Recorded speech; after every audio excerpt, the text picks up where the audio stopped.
إن المتقين في جنات وعيون ادخلوها بسلام آمنين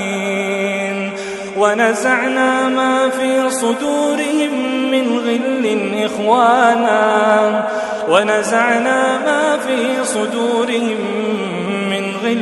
إخوانا على سرر متقابلين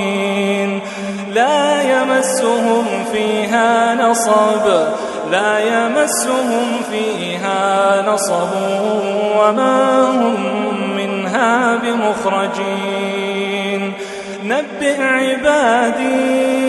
أني أنا الغفور الرحيم